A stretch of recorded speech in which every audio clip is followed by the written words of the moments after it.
What's up, guys? This is Chris from Warrior Soul Fitness. Got a question today about abs, and I'm not big on ab training. I'm not big on trying to have ripped abs or looking like a fitness model or anything like that.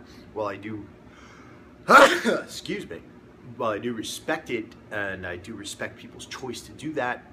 It's just really not my thing, but I will take you through some things that could help you along your way if you're trying to get better abs or have a better looking midsection. First things first, go over a little bit of anatomy.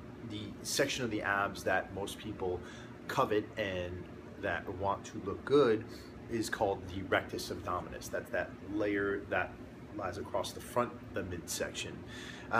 It's actually very superficial. It doesn't add a lot of strength to anything, but what it does do is it protects the internal organs, obviously. That's where your internal organs are housed, and it keeps you from, going backwards if you get pushed. So, there is some functional importance there, but as far as its importance on various lifts, like the squat, the deadlift, and things like that, that's actually what's more important there is the deeper abdominal muscles, the other supportive abdominal muscles. The rectus abdominis, the pretty part, is actually responsible for very little of that. So this gentleman asked me today about frequency of ab training. He says that he tries to get most of his ab training from core lifts like the squat, the deadlift, and he was wondering how many times a week he should do direct ab training. And he said that he heard that it's no use to train your abs unless you're of a certain percentage of body fat, a low percentage of body fat. So first things first, like I said, the rectus abdominis, the pretty part, I mean, I can't really think of anything better to call it right now, is, kind of very superficial. And most people work that by creating flexion, doing crunches, doing lots of sit-ups.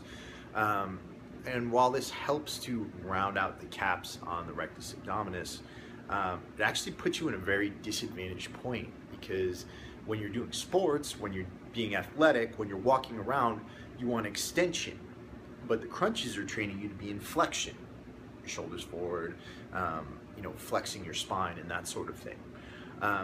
So if you are a real serious strength athlete, I don't suggest doing tons of crunches. I don't suggest just working the rectus abdominis. I really suggest training your whole abdominal wall. And I actually, if you're looking to get strong, I prefer exercises like planks or exercises like the ab roller that actually put you into a position where you have to use your deeper core muscles.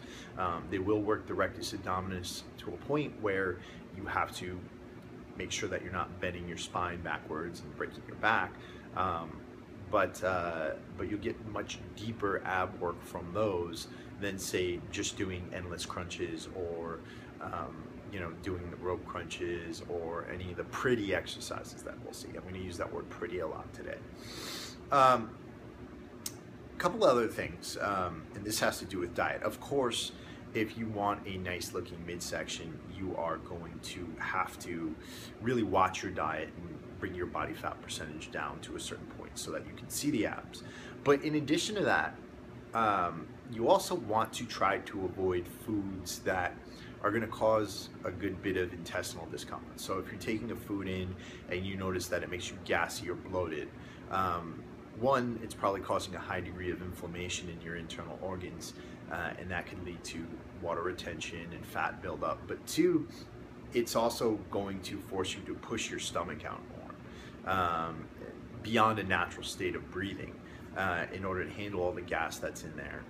And so that can cause you to have what looks like a gut if you continually eat those types of foods. So watching your diet, not only for calories, but watching it for foods that you're going to interact with negatively, can really help that. Me, for example, if I eat dairy or have lactose, then my stomach distends and I go through a whole bunch of intestinal discomfort, and people don't want to be around me for a while. Then besides that, yes, you do want to continue doing your core lifts, your squats, your deadlifts, your overhead presses. the thing is, you have to realize that these aren't necessarily going to give you a six-pack. They're not necessarily going to make you prettier, but they are going to make you function better. They're going to help to teach you how to breathe into your deep abdomen so that you have a better pocket for your internal organs to rest. And they're going to train those muscles to help support you, help support your spine, help support your diaphragm. And so continue doing those exercises because they're going to help you to function better as a human being. What I would avoid is the whole kind of fitness model exercises where they're training you to contract your abs all the time, so that you walk around and look like you have a six-pack.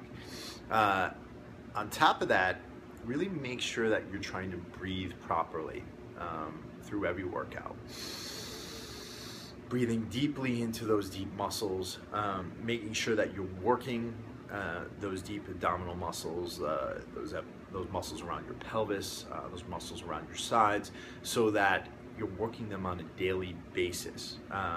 So to answer the second part of that question, as far as direct ab training goes, all of this should happen every training session. You're breathing, working those deep abdominal muscles. If you are doing crunches or anything like that, I would actually recommend limiting them as much as possible.